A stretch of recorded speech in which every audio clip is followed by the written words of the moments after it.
Hello friends, welcome back to our channel. இப்போ நம்ம எங்கே போயிட்டுருக்கோம்னு பார்த்தீங்கன்னா ஒரு ஹாஸ்பிட்டலுக்கு தான் போயிட்டுருக்கோம் ஃப்ரெண்ட்ஸ். எந்த ஹாஸ்பிட்டல்னு பார்த்தீங்கன்னா இதோ இங்கே மார்க் பண்ணி காமிச்சிருக்கேன் பாருங்கள். ஸோ இந்த ஹாஸ்பிட்டலுக்கு தான் போகிறோம்.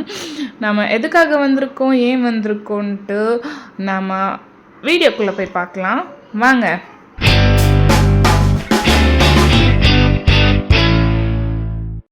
ஓகே ஃப்ரெண்ட்ஸ், நாம் ஹாஸ்பிட்டலுக்குள்ளே என்டர் ஆகியாச்சு.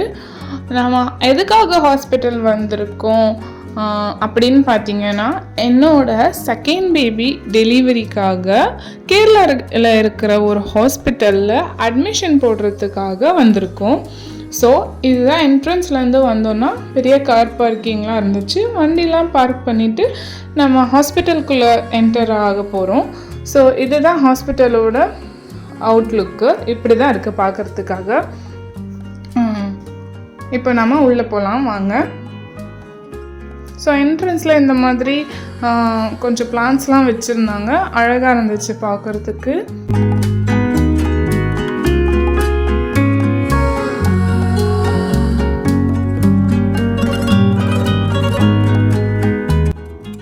அப்படியே உள்ளே போனோன்னா ரைட் சைடில் ரிசப்ஷன் இருந்துச்சு. அப்புறமா இது வெயிட்டிங் ஏரியா. ஸோ நாங்கள் உள்ளே போயிட்டு ஸ்டாஃப் நர்ஸ் கிட்ட அட்மிஷனுக்காக வந்திருக்கோம். என்னெல்லாம் ப்ரொசீஜர்னு கேட்டுட்டு அட்மிஷன் போட ஆரம்பித்தாச்சு. நான் வெயிட் பண்ணிகிட்ருக்கேன். என்னோடய ஹஸ்பண்ட் போய் அட்மிஷனுக்கான ப்ரொசீஜர்லாம் பண்ணிகிட்ருந்தாங்க.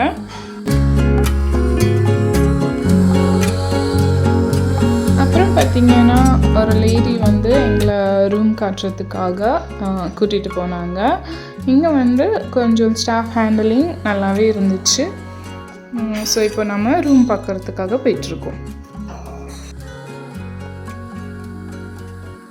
இப்போ பார்த்திங்கன்னா நம்ம மேலே வந்தாச்சு. நம்ம கூட வந்த சிஸ்டர் நம்ம ரூம் காமிச்சு ஓப்பன் பண்ணி உள்ளே விட்டு கிளம்பிட்டாங்க. அவங்க போகட்டும், நீங்கள் வாங்க நம்ம ஹாஸ்பிட்டலோட ரூம் எப்படி இருக்குன்னு சுற்றி பார்க்கலாம். டோர் ஓப்பன் பண்ணி பார்த்தோம்னா ஃப்ரண்ட்டில் ஃபஸ்ட்டு ஒரு ஸ்க்ரீன் இருந்துச்சு. அப்படியே நம்ம லெஃப்ட் சைடில் 1 சீட்டர் சோஃபா இருந்துச்சு. ஸோ யார் வேணால் உட்காந்து யூஸ் பண்ணிக்கலாம். தென் ஒரு பெயிண்டிங் அண்ட் ஃபுட் சாப்பிட்றதுக்காக டேபிள், அண்ட் தென் வந்து ஒரு குட்டி டைனிங் டேபிள் மாதிரி 2 சீட்ஸோட ஒரு டேபிள் இருந்துச்சு. அண்ட் தென் அப்படியே இங்கே வந்து ரைட் சைட் திரும்பணுன்னா அந்த கர்டனுக்கு பின்னாடி சைடில் பேஷண்ட்கான ஒரு பெட்டு, அண்ட் தென் அட்டெண்டருக்கான ஒரு பெட் இருந்துச்சு, கபோர்ட்ஸ் இருந்துச்சு, அண்ட் லேண்ட்லைன் ஃபோன் இருந்துச்சு. அப்படியே இந்த ஃப்ரண்ட்டில் வந்து நம்ம டோர் ஓப்பன் பண்ணோன்னா ஒரு அழகான க்யூட்டான சூப்பரான பால்கனி இருந்துச்சு. பால்கனியில் துணி காய போடுறதுக்கு ஒரு ஸ்டாண்ட் கொடுத்துருந்தாங்க. ரொம்ப சைலண்ட்டாக ஒரு பீஸ்ஃபுல்லான ரூம். நாங்கள் வந்து பார்த்திங்கன்னா ஸ்வீட் ரூம் தான் வாங்கியிருந்தோம். ஸோ இங்கே wash basin and then rest room இருக்குது. ரெஸ்ட் ரூமில் இப்போது என்ட்ரு ஆன உடனே ஒரு wash basin, mirror, and then toilet seat and shower ஏரியான்னு எல்லாமே இருந்துச்சு ஒரே சைடில். ஸோ நல்லாவே க்ளீனாக மெயின்டைன் பண்ணியிருந்தாங்க. அப்பப்போ கூட நாங்கள் இருக்கும்போது க்ளீனர்ஸ் வந்து க்ளீன் பண்ணி கொடுத்து போயிட்டுருந்தாங்க. அண்ட் தென் நீங்கள் தண்ணி குடிக்கிறதுக்காக ஜாக் கிளாஸஸ் அண்ட் ரெஃப்ரிஜரேட்டர் இருந்துச்சு. இந்த ரூம்குள்ளே இவ்வளோ தாங்க இருந்துச்சு. அடுத்தடுத்து நான் வந்து அப்டேட் பண்ணுறேன், கண்டினியூ பாருங்கள். இது என்னன்னு பார்த்தீங்கன்னா ஹாஸ்பிட்டலில் அவுட் சைட் ஃபுட் அலௌட் இல்லைன்னு சொல்லியிருந்தாங்க. ஸோ அதனால் நாங்கள் வந்து ஹாஸ்பிட்டல் கேன்டீன்லேயே சப்பாத்தி ஆர்டர் பண்ணி சாப்பிட்ருந்தோம். அப்புறம் எங்களை வந்து என்எஸ்டி எடுக்கிறதுக்காக வர சொல்லியிருந்தாங்க. ஸோ நான் போய் என்எஸ்டி செக் பண்ணிவிட்டு அப்புறம் நீங்கள் ரூமுக்கு போகலாம், போய் நீங்கள் உங்களுக்கு தெரிஞ்ச எக்ஸசைஸ்லாம் பண்ணுங்கன்னு சொல்லியிருந்தாங்க. ஸோ ரூமில் வந்து எங்களுக்கு ஜிம் பாலும் கொடுத்துருந்தாங்க. ஸோ அந்த பால் வச்சு நான் பால் எக்ஸசைஸ்லாம் பண்ணிகிட்ருந்தேன். அப்புறம் பார்த்திங்கன்னா என் ரூமில் அட்டெண்டர் வந்து எங்கள் அம்மா இருந்தாங்க, அப்புறம் என் ஹஸ்பண்ட், அப்புறம் என்னோடய பையன் இருந்தான். அவனுக்கு வந்து என் டெலிவரி டைமில் 2 years 5 months அவனுக்கு. ஸோ வந்து நாங்கள் எல்லாருமே ரூமில் வந்து எக்ஸசைஸ்லாம் பண்ணிவிட்டு கொஞ்சம் பேசிட்டு அப்படியே டைம் ஸ்பெண்ட் பண்ணிகிட்ருந்தோம். அப்புறம் பார்த்திங்கன்னா அப்படியே வந்து அவங்க வந்து சொன்னாங்க, டின்னர் சாப்பிட்டுட்டு சொல்லுங்கள், நாங்கள் வந்து டேப்லெட் கொடுப்போம் அப்படின்னு சொல்லியிருந்தாங்க. ஸோ டேப்லெட் கொடுப்போம். என்ன டேப்லெட்னு பார்த்திங்கன்னா பெயின் இன்டியூஸ் பண்ணுறதுக்காக. ஸோ எனக்கு ஃபஸ்ட்டு டெலிவரி வந்து பெயின் இன்டியூஸ் பண்ணி தான் டெலிவரி பண்ணியிருந்தாங்க. செகண்ட் டெலிவரியில் இன்டியூஸ் பண்ண வேணான்னு சொல்லியிருந்தாங்க இந்த டாக்டர். பட் நாங்கள் வெயிட் பண்ணி பார்த்தோம். எனக்கு 39 வீக்ஸ் ஆகி கூட பெயின் வரல. அப்பப்போ ஆன் அண்ட் ஆஃப்னு வந்துச்சு. கொஞ்சம் அதிகமானோடனே நான் ஹாஸ்பிட்டல் போய் செக் பண்ணியிருந்தேன். டாக்டர் வந்து பிவிலாம் பார்த்துட்டு இன்றைக்கி கூட அட்மிட் ஆகிக்கலாம், இப்போவே கூட டெலிவரி ஆகிற மாதிரி தான் இருக்குது அப்படின்னு சொல்லியிருந்தாங்க. பட் டைலேஷன்லாம் ஸ்டார்ட் ஆகிடுச்சு, எல்லா சிம்டம்ஸுமே இருக்குது, பட் பெயின் அவ்வளோவா வரல. ஸோ அதனால தான் இன்டியூஸ் பண்ணலான்றது டிசைட் பண்ணி ஸோ அது பண்ணலாம், டின்னர் சாப்பிட்டு சொல்லுங்கள் அப்படின்னு சொல்லியிருந்தாங்க. அது வரைக்கும் நாங்கள் இந்த மாதிரி ஜாலியாக டைம் ஸ்பெண்ட் பண்ணிகிட்டு இருந்தோம். நான் பெயினில் இருந்தேன், இவங்கெல்லாம் ஜாலியாக இருந்தாங்க. ஸோ என் பையன் அந்த பாலில் வந்து நானும் விளையாடுறேன் அப்படின்னு சொல்லிட்டு அவனும் உட்காந்து எக்ஸசைஸ்லாம் பண்ணிவிட்டு நல்லா ஃபன் பண்ணிகிட்டு இருந்தாங்க, அப்பாவும் பிள்ளையும். எனக்கு அப்போவெல்லாம் ரொம்ப பெயின் இல்லை, கொஞ்சம் கம்மியாக தான் இருந்துச்சு. ஸோ அதுக்குள்ளே நம்ம ஃபுட் ஆர்டர் பண்ணி சாப்பிட்டுக்கலாம் அப்படின்ட்டு ஃபுட் ஆர்டர் பண்ணியிருந்தோம் ஃபோனில். அதை பார்த்துட்டு என் பையன் ஓகே இந்த மாதிரி தான் ஃபுட் ஆர்டர் பண்ணணும் போலன்னு அவனும் ஃபோனை எடுத்துக்கிட்டு ஃபுட் ஆர்டர் பண்ணிகிட்டு இருந்தான். பாருங்கள் எவ்வளோ அழகாக பண்ணிகிட்ருக்கான்ட்டு. ஃபுட்டு வந்துடுச்சு, ஃப்ரைட் ரைஸ் தான் ஆர்டர் பண்ணியிருந்தோம். ஸோ அதை சாப்பிட்டுட்டு நாங்கள் வந்து ரெடி ஆகிட்டோம். அப்புறம் வந்து சிஸ்டர் வந்து டேப்லெட் கொடுத்தாங்க. நான் அந்த டேப்லெட் போட்ட உடனே பெயின் ஸ்டார்ட் ஆகிடுச்சு. எனக்கு ஃபஸ்ட்டு டெலிவரியில் வந்து ஒரு 2-3 டைம்ஸ் டேப்லெட் கொடுத்த மாதிரி இருந்துச்சு, கேப் விட்டு. பட் இந்த டைம் வந்து ஒரு டைம் டேப்லெட் போட்ட உடனே பயங்கரமாக பெயின் ஸ்டார்ட் ஆகிடுச்சு. ஸோ நான் வந்து இல்லை இன்னும் வரணும் போல் அவங்க சொல்லியிருந்தாங்க, ரொம்ப தாங்க முடியலன்னா அந்த டைமில் வாங்கன்ட்டு. ஸோ நான் வந்து என்னால் முடிஞ்ச அளவுக்கு இந்த மாதிரி வாக் பண்ணி சம் ஸ்குவாட்ஸ்லாம் பண்ணிவிட்டு எனக்கு தெரிஞ்ச எக்ஸசைஸ்லாம் பண்ணிவிட்டு நான் வந்து பெயின் தாங்கிட்டு இருந்தேன். அப்புறம் ஒரு கட்டத்தில் இல்லை இவ்வளோதான், என்னால் முடியாது இனிமேல் தாங்க, அந்த மாதிரி டைமில் நான் மேலே போகிறேன், லேபர் ரூமுக்கு போகிறேன் அப்படின்னு சொல்லிட்டு போயிட்டேன். அங்கே போய் பார்த்தா லேபர் ரூமுக்கே கூட்டிகிட்டு போகலங்க, ப்ரீ ஸ்டேஜில் இருக்கணும் நீங்கள் அப்படின்னு சொல்லிட்டாங்க. அப்புறம் டாக்டர்லாம் வந்து பிவிலாம் செக் பண்ணி இன்னும் டைலட் ஆகணும், 10 சென்டிமீட்டர் டைலட் ஆகணும் அப்படின்னு சொல்லிட்டாங்க. என்னால் அங்கே வந்து இங்கே இந்த ரூம்லேயாவது அம்மா ஹஸ்பண்ட்லாம் இருக்காங்க கொஞ்சம் தைரியம் கொடுக்கறதுக்கு, அங்கே போனால் யாருமே கிடையாது, சிஸ்டர்ஸ் மட்டும்தான் இருக்காங்க. அங்கே வந்து கேரளாவில் எனக்கு லாங்குவேஜ் கூட அவ்வளோவா தெரியாது, அவங்க பேசுகிறதுலாம் புரியும், பட்டு எனக்கு ஆன்சர் பண்ண வராது. ஸோ ரொம்ப கஷ்டமான இதுக்கு போயிட்டேன்னா ரொம்ப பெயின் தாங்கவே முடியலன்னு கதறிட்டுருக்கேன்.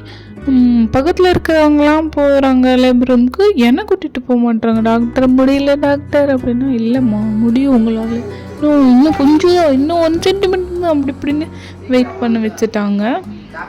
அப்புறம் என் பிள்ளை இந்த கிளிப் என்னன்னு பார்த்தீங்கன்னா, அம்மாவுக்கு ரொம்ப பெயின் இருக்குது டாக்டர் வாங்கன்னு கூப்பிட்டுட்டு இருந்தான். அதுவும் க்யூட்டாக இருந்துச்சு பார்க்கவே, அந்த பெயினில் கூட என் பிள்ளை அழகாக சொல்கிறானேன்ட்டு. அப்புறம் அந்த ப்ரீ ஸ்டேஜ் ரூமுக்கு வாங்க, அப்போது வந்து 10 சென்டிமீட்டர் டைலட் ஆகணும் அப்படின்னு சொல்லிட்டாங்க. சரிண்ணா, நானும் தனியாக வெயிட் பண்ணிகிட்டே இருக்கேன், யாராச்சும் வந்தால் நல்லா இருக்குமே அப்படின்னு சிஸ்டரை கூப்பிட்டு சொன்னால் என் ஹஸ்பண்டை கூப்பிட்றாங்க, ஒரு சும்மா கொஞ்சம் காமிச்சிட்டு அமுச்சு விட்டுறாங்க. ஸோ அதுவே எனக்கு ஸ்ட்ரெஸ்ஸாக இருந்துச்சு, யாருமே இல்லாதது கூட அப்போது அந்த ப்ரீ ஸ்டேஜில் மட்டும். அப்புறம் வந்துட்டு ரொம்ப டென்ஷன், கம்ப்ளீட்டாக டைலேட் ஆகிடுச்சு. பிரின்சஸை பார்க்குற டைம் கூட கிட்ட வந்தாச்சு. இவ்வளோ டைமுக்கு அப்புறம் ஃபைனலாக அந்த அழகான ஃபேஸை பார்த்தோன்னே எல்லா ஸ்ட்ரெஸ்ஸும் பறந்து போச்சுங்க. இதுதான் நம்ம தேவதை எப்படி சூப்பராக அழகாக என்ட்ரி கொடுக்குறாங்க பாருங்கள். அழகான பிங்கி ஃபேஸில் சூப்பராக இருக்காங்க. ஸோ வந்து நர்சஸ் வந்து குழந்தைய கூட்டிகிட்டு வந்து ஜெண்டர் ரிவீல் பண்ணிகிட்ருக்காங்க. ரிவீல் பண்ணதுக்கப்புறமா என் ஹஸ்பண்ட் கையிலையும் எங்கள் அம்மா கையிலையும் கொடுத்துட்டாங்க பாருங்கன்ட்டு.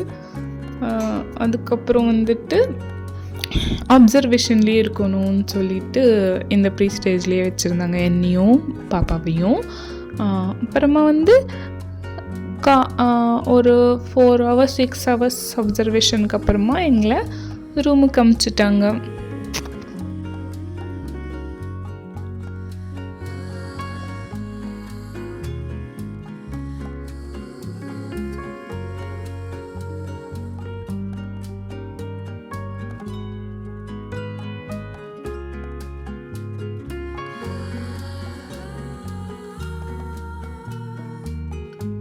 கீழே ரூமுக்கு வந்ததுக்கப்புறமா என் பையன்கிட்ட தங்கச்சியை கொடுத்து பார்க்க சொன்னோம். அவன் அழகாக கொஞ்சம் பார்த்துட்டு இருந்தான்.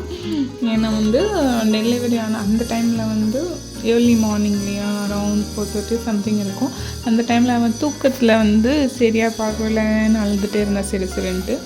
ஸோ ரூமுக்கு வந்தோடனே குழந்தைய கொடுத்தோடனே பார்த்து அழகாக கொஞ்சிட்டே இருந்தான். ஏதோ டால் நம்மக்கிட்ட கொடுத்துட்டாங்கன்ட்டு. அவன் வந்து கொஞ்சம் பார்க்கவே நல்லா இருந்துச்சு எனக்கு.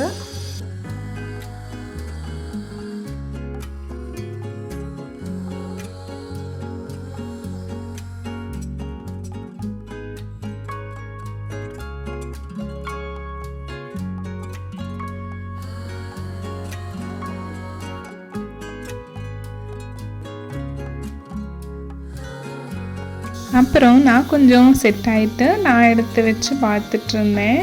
அழகாக பிங்கிஷாக பப்ளி சீக்ஸ் வச்சுட்டு கண் ஓப்பன் பண்ணி பார்த்துட்டு இருந்தாங்க. அதை பார்த்து நான் கொஞ்சம் நேரம் ரசிச்சிட்ருந்தேன். நீங்களும் பார்த்து என் பாப்பாவை ப்ளஸ் பண்ணுங்கள். கொஞ்ச நேரம் பார்த்து முடித்ததுக்கப்புறமா நாங்கள் இப்போ பாப்பாவை வந்து தொடச்சி விட்டு நல்லா ட்ரெஸ் போட்டு ஸ்வேரல் பண்ணி வைக்க போகிறேன். எதுக்காக அப்படின்னா அந்த ரூமில் வந்து ரொம்ப ஃபுல் ஏசி ரூம், ரொம்ப சில்லுன்னு இருந்துச்சு. ஏசி ரூம் சில்லுன்னு இருக்கோ இல்லையோ, பிறந்த குழந்தைங்கள இந்த மாதிரி துணி வச்சு கட்டி ஸ்வேரல் பண்ணி வைக்கிறது நல்லது. எதுக்காகனா அவங்க வந்து 10 months அந்த டம்மிக்குள்ளே நல்லா இறுக்கமாக உட்காந்து சடன்னாக வெளியே வராங்க. அந்த டெம்பரேச்சருக்கெல்லாம் அவங்க அடாப்ட் ஆகியிருக்க மாட்டாங்க. ஸோ அதனால் ஸ்வேரல் பண்ணி வைக்கிறது ரொம்பவே நல்லது. நானும் என் பேபியை நல்லா துடைச்சி ட்ரெஸ்லாம் சேஞ்ச் பண்ணி ஸ்வேரல் பண்ணி வைக்க போகிறேன். ஸ்வேரல் பண்ணதுக்கப்புறமா இப்படி தான் இருந்தாங்க அவங்க. நல்லா ஜம்முன்னு சமத்தா கொஞ்சம் நேரத்துலேயே அவங்க வந்து தூங்கிட்டாங்க. பிறந்தோடனே தூங்குறது வந்து சாதாரணம் தான். அப்புறம் வந்து அவங்க அப்பா உடனே போய் ஸ்வீட்ஸ்லாம் கொண்டு வந்து ஹாஸ்பிட்டல்லாம் டிஸ்ட்ரிபியூட் பண்ணிகிட்டு இருந்தாங்க. அப்புறம் நாங்கள் பாப்பாக்காக கோல்ட் செயின் வாங்கியிருந்தோம். அதுதான் அவங்க அப்பா இப்போ போட்டு விட்டுட்டு இருக்காரு. அது போட்டதுக்கப்புறமா என் காட்டுங்க அப்படின்னு சொல்லிட்டு என் பையன் வந்து பார்த்துட்டு இருந்தான்.